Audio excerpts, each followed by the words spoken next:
Salam hörmətli izləyicilərimiz, xoş gördük hər birinizi. Bugünkü podkastımızda mövzu CV hazırlanması ilə bağlı olacaq.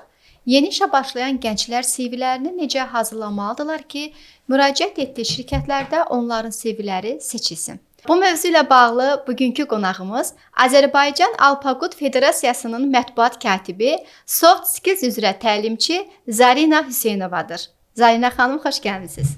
Xoş gördük. Dəvətiniz üçün təşəkkür edirəm. Bugünkü mövzumuz CV hazırlama haqqındadır və ən əsası bugünkü tələbələrin ən çox əziyyət çəkdiyi mövzulardan biri də düşünürəm ki, budur. Bəli, əziyyət çəkdiyi mövzular bunlardır. Çünki müraciət etmiş şirkətlərdə tələbələr və yeni işə başlayan gənclər bilməlidirlər ki, həmin müraciəti yüzlərlə müraciətlər var. Onların CV-ləri necəsə seçilməlidir. İlk baxışda görünüş olaraq seçilməlidir. Və birinci narahatlıq yaradan mövzu odur ki, istənilən sahə üzrə təhsilini bitirən tələbə, ya kursmu, ali təhsil müəssisəsi, orta ixtisas təhsili, kollec bitirən tələbə təcrübə yoxdursa, yeni işə başlayırsa, CV-də nəyi önə çıxarsın? Əsasən, əgər universiteti yeni bitirən tələbədirsə, birinci növbədə CV-də hər hansısa bir universitet dönəmində 4 il təbii ki, həmin tələbə universitet oxuyur, universitet dövründə müxtəlif təcrübə proqramlarına qoşulubsa, onu qeyd edə bilər. Ən azından heç bir təcrübə proqramına qoşulmayıbsa, elə sinif daxili hər hansısa bir layihələr içərisində işləyibsə, iştirak etdiyi tədbirlər. Bəli, iştirak etdiyi tədbirlərin adını qeyd edə bilər. Ola bilər ki, hər hansısa bir kursa getsin, ingilis dilinin inkişaf etdirilməsi və yaxud da ixtisası ilə bağlı bir neçə kurslar varsa, o kurslara qoşulub elə CV-də də qeyd edə bilər. Bəli, bu narahat yaradır tələbələrdəki, narahatlıq bir mövzu yaradır ki, təcrübə bölməm zəifdir. Nə edək? Çünki CV-yə baxanda və şirkətlərin elanlarında da görürük ki, 20 yaşlı ali təhsili yeni başa vuran tələbələrdən təcrübə istəyir. Yəni təcrübə bölməsi zəifdir.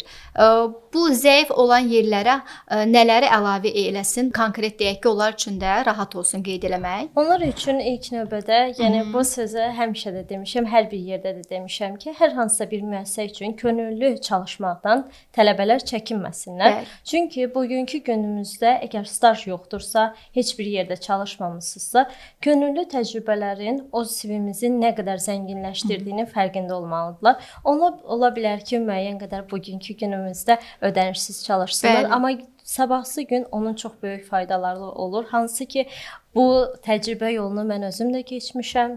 Heç bir yerdə rəsmi təbii ki 17 Bəli, mən də keçmişəm. Ödənişli sınaq müddəti olur, ödənişli təcrübə müddəti olur. Bunlardan keçməkdən çəkinməsinlər, addım atsınlar. Elədir, çəkinməsinlər. Bu onların CV-lərinin möhkəmlənməsində, daha çox zənginləşdirilməsində böyük faydası var. Və bacarıqlar hansı formada qeyd olunmalıdır ki, şablon kimi göstərilməsin, şablon kimi olmasın, bu bacarıqlar daha yaxşı şəkildə seçilsin CV-də digərlərindən? Belə deyək ki, bacarıqlar adətən 2 qrupa bölünür CV-də. O ikisini də mütləq şəkildə qeyd etməlidir. Biri var texniki bacarıqlar, bir də var yumşaq bacarıqlar. Eyni zamanda buna yumşaq bacarıqlar və şəxsi bacarıqlar da qeyd olunur. Şəxsi bacarıqlara aiddir analitik düşünmə, daha çox ünsiyyət qabiliyyəti və s.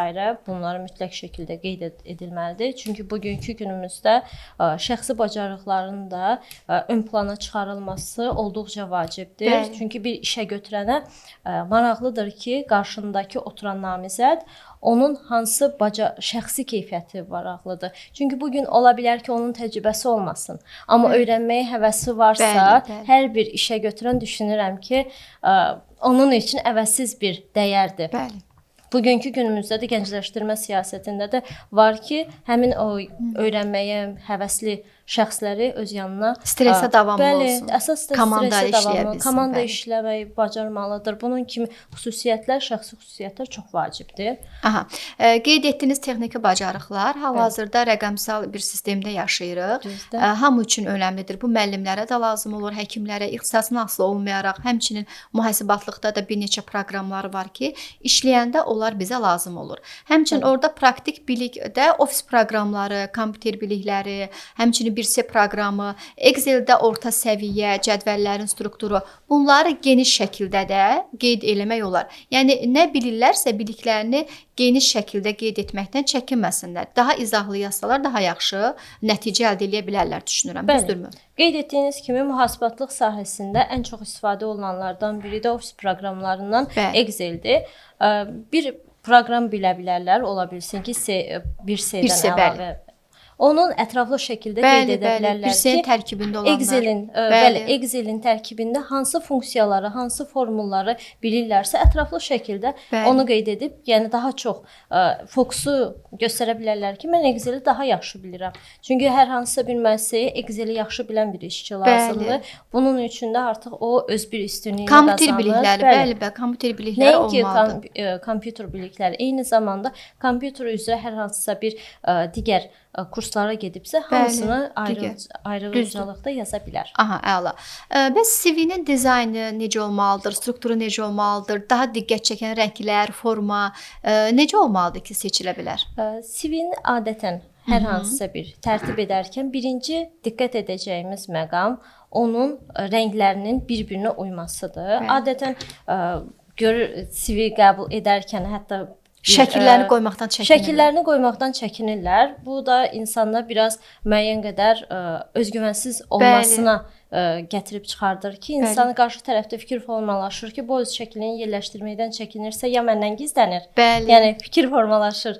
Və yaxud da ki, ən azından özgüvəni yoxdur ki, öz şəklini yerləşdirməyə çalışır. Çünki bilirsiniz, işə götürənə də qarşındakı kimi çağıracaqsa müsahibəyə, bir ən azından sima görünüşü bugünkü gündə çox vacibdir. Və yaxud da qarışıq rənglərdən istifadə edirlər. Elə bilirlər ki, qarışıq rənglər olsa daha diqqət çəkəcək və sanki belə deyim, bağça rəngləri ilə edirlər. Bu da peşəkar CV-nin hazırlanmasını çox bərbad bir hala gətirib çıxardır. Nümunə hansı rəng məsələn deyə bilərsiniz ki, daha yaxşı, səliqəli görünür? Daha yaxşı rəng deyilən bir anlayış da yoxdur CV-də. Yəni iki rəngin, iki bir-birinə uyğun rəngi, məsəl üçün bir fonda qara olsun, digər fonu ağ olsa, əsas əlaqə məlumatları olan hissə qara fonda olsa, digər hissə təcrübələri, kompüter bilikləri olan hissə isə ağ rəngdə olsa, bunun özü də əsas onun quruluşudur ki, bir-birinə uyğun bir rənglər olsun. Və yaxud da ki, mavi və ağ fon, yəni iki sadə bir rəngin istifadəsi daha uyğundur. Aha, düzdür.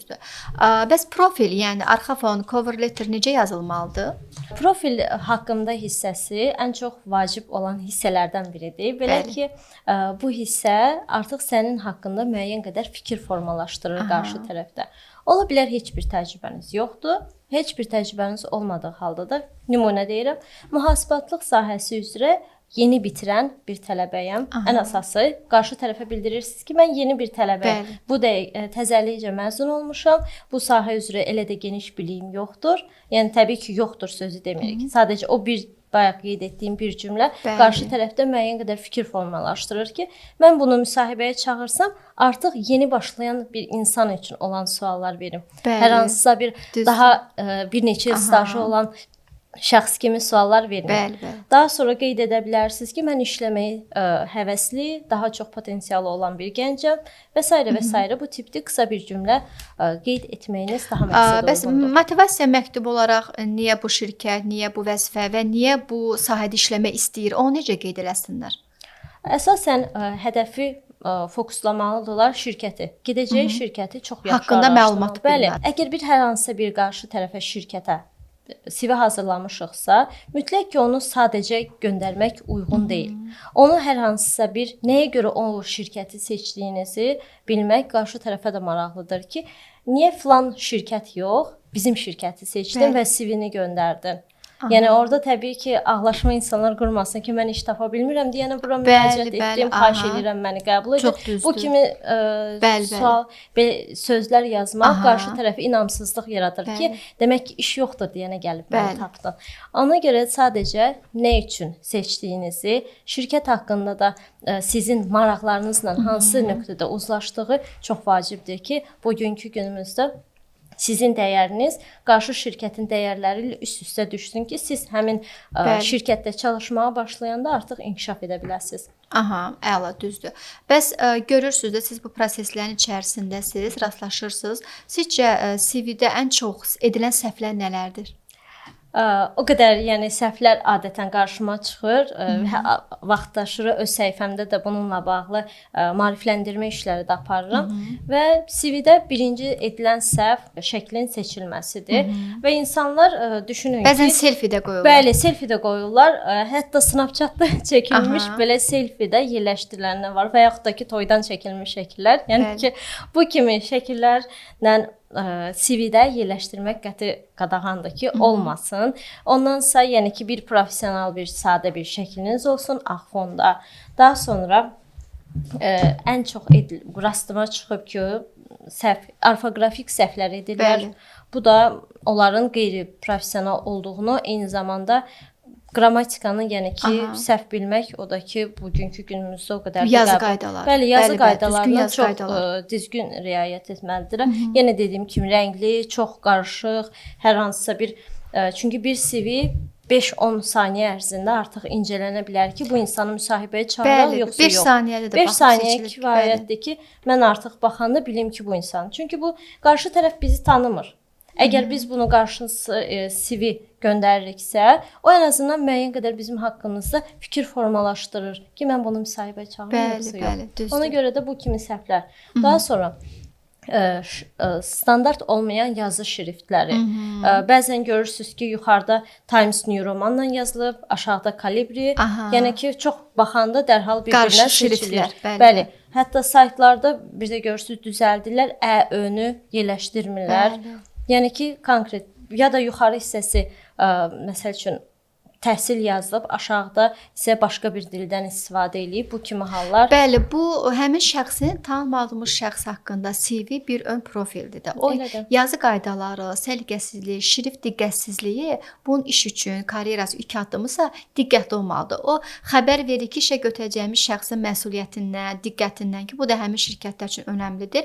Buna diqqət eləməlidirlər. Bir əlavəni də mən edim ki, yeni mühasib olaraq işə başlayan bir mühasiblər öz CV-lərini necə yazmalıdırlar, nələri qeyd etməlidirlər. Mühasibatlıqda öz sertifikatlarını qeyd edə bilər. Məsələn, əgər ali təhsili başqa ixtisas üzrədirsə, mühasibatlıq üzrə təkmilləşibsə, hər hansı kurslar, təlimlər, seminarlar keçibsə, hər bir təlim, seminar, kursun adını qeyd edib sertifikatlarından əlavə hər müəssisə, hər təlim, hər kurs, hər mərkəz nəsə başqa fərqli bir şeylər öyrədir. Ona görə sadəcə mərkəzin, kursun adını demək kifayət deyil. Nə öyrəniblər, öyrəndiklərin adını, elə bayaq siz də toxundunuz ki, nə öyrəniblər, öyrəndiklərin adını ətraflı qeyd etməlidirlər. Məsəl üçün, maliyyə hesabatlarını hazırlaya bilir, vergi hesabatlarını hazırlayır, bəyannamələri göndərir. Hər mühasib kadr uçotu olaraq əmək haqqı sistemi ayrı olur. Nələri öyrəniblərsə, düzgün hesabat hazırlamaqdır, həmin əmək haqqılar hesablaya bilməkdir, məzuniyyət hesablamaqdır. Birisi proqramın tərkibində olan alış-satış əməliyyatlarıdır, bank kassa köçürmələri, ödənişlərdir. Bunları daha ətraflı nə öyrəniblərsə, BTV proqramında əməliyyatlardır, e-təxis.gov saytını işləməkdir. Öyrəndikləri bilgilərini daha izahlı, detallı, ətraflayan, dolğun yazılmalıdır CV. Bəzən mən də görmüşəm, qısa-qısa qeyd olunur, CV çox boş görünür. Bəli. Dolğun, izahlı, yəni nəyi bilirlərsə, biliklərini bir incə-incə ora izahlı yazmalıdırlar. Elədir. O daha seçiləcək. Bəli, düzgün siz dediyiniz profil şəkli, düzgün səliqəli iki rəng, düzgün şrift, yazı qaydası və çox öyrəndiklərini izahlı, dolğun yazmaq daha yaxşı onları digər CV-lərinə seçilməsinə kömək eləyəcək. Bir də xüsusi bir məqamı vurğulayım ki, ola bilər ki, həmin insanın məhdud təcrübəsi var. CV-də belə deyim, özünə görə çox boş görünə bilər, amma qarşı tərəf də işə götürən, əgər bilirsə ki, bu təcrübəsi azdır və yaxud da heç yoxdur, o kimi hallarda yəni yenə onu müsahibəyə dəvət edirlər. Yəni bu kimi hallar çox rastlanır. Sadəcə orada şişirdilmiş məlumatlar, sizin qeyd etdiyiniz proqramları bilmirsə və yaxud da orada qeyd edirsə, olmayan məlumatı qeyd etmək. Bir müsahibəyə çağırdılar. Ola bilər ki, müsahibədən xarici dillər də bura aid. Dili bilmir, yazır keçmədi, bilmirəm. müsahibədən keçməyə də bilər. Bəli. Onun səbəbi də ki, orada şişirdilmiş məlumatların əks olunmasıdır. Bəli. Çünki danışarkən artıq qarşı tərəfdə işə götürən bunu çox gözəl Təbii anlayır ki, sən bunu bilmirsən. Yəni sizə artıq ikinci bir şansı vermir. Və yaxud da ki, sizə qarşı artıq inamını itirmiş olur. Təbii. Və ola bilər ki, bir neçə vaxtdan sonra yenidən CV-niz həmin şirkətin belə deyim, e-mail ünvanına çata bilər, amma sizin o xatırlayacaqlar. Sözsüz ki, xatırlayırlar və sizin artıq inamınız burada bəli, olmayan məlumatlar təbii ki, yazılmasın, məni çağırsınlar. Dil biliyi çox önəmlidir ki, hansı dilləri bilirsinizsə, yəni düzgün şəkildə qeyd edin. A1 səviyyəsidirsə, A1 səviyyəsində olduğunuzu qeyd edin. Yəni ki, təbii ki, elə bir ixtisasda addım-addım öyrənməyə meylli olun. Təbii olan bir şey doğru düzgün yaza bilərsiniz ki, məsələn, yeni başlayıram, öyrənməyə meylliyəm, üzərində işləyəcəm və hal-hazırda davam etdiyiniz təlim, tədbir kursları qeyd edə bilərsiniz ki, hala davam edirəm, hələ bitirməmişəm, öyrənirəm. Bəli, doğru yazmaq lazımdır. Elədir. Əsas odur ki, doğru dürüst məlumat olsun ki, qarşı tərəfdə sizə qarşı inamınızı sübut edə biləsiniz. Bəli. Yəni artıq bu baxımdan çox vacibdir. Aha. Son olaraq izləyicilərimizə nə məsləhət verə bilərsiniz? Sözünüz nə ola bilər? Son sözüm olaraq da ki, heç kəs əvvəldən müəyyən qədər təcrübələrə sahib olmayıb. Bəli. Yəni biz artıq illər keçir, biz müəyyən qədər müəssisələrdə işləməyə başlayırıq. Bu işləmək dediyim, yəni könüllü təcrübələrdir, tədbirlərə gedirik, tədbirlərdən öyrəndiklərimizi real həyatımızda tətbiq eləməyə çalışırıq. Yəni hissəli şəkildə artıq illər keçdikcə sizin təcrübələriniz də artıq artacaq və bu təcrübələr sizi daha güclü biri edəcək. Və güclü biri etdikcə də sizin CV-niz möhkəmlənəcək və şəxsi brendinqinizi formalaşdırmağınız bu nüansda çox önəmlidir. Ona görə də həvəsdən düşməyin ki, hər hansısa bir müəssisə sizi bugünkü gündə işə deyirlər, işləyirəm, dil biliyim yoxdur, təcrübəm yoxdur. Ali təhsil ala bilməyən, orta ixtisas təhsil alan, kollec bitirən bu sahədə özlərini zəif bilənlər də var ki, əslində əgər praktik bacarıqlarınız, bilikləriniz varsa, o hamısını qeyd etdik. Əsas məsələ. Bəli, əsas məsələ başlamaqdır. Başlamaq və öz üzərinizdə işləmək, öyrənmək bu hər zaman dediyimiz sözdür və doğru düzgün məlumatlardan yararlanıb CV-nizi yaxşı bir şəkildə tərtib etməkdir. Bugünkü gündə ən güclü elə deyək ki, day sizin elə şəxsi CV-nizdir. Bəli. Bugünkü gündə yəni ki, ancaq güclü CV-nizi formalaşdırsanız, öz şəxsi inkişafla belə deyək, şəxsi keyfiyyətlərinizi daha çox artırsanız, təcrübəniz az olsa belə həmin müəssisə sizinlə işləməkdən çox böyük zövq alacaq ki, həmin şəxs artıq işləməyə, öyrənməyə, həvəslidir. Nə qədər həvəsli olduğunuzu göstərsəniz, bir o qədər də həmin sektorda, həmin eyni zamanda mühasibatlıq sahəsi üzrə böyük bir qapılar sizin üçün açılacaqdır. Zaynə xanım, sizə təşəkkür edirik. Bugün dəvətimizi qəbul edib gəldiniz, dəyərli məsləhətlərinizi bizimlə bölüşdünüz, təcrübələrinizi və əziz izləyicilərimiz, əgər sizin də CV yazmaqla bağlı məsləhətə ehtiyacınız olsa, Zaynə xanımın Instagram ünvanına müraciət eləyə bilərsiniz. Bugün bu qədər oldu mövzumuz. İnşallah yararlanıb faydalı məlumatları əldə eləyə bilərsiniz.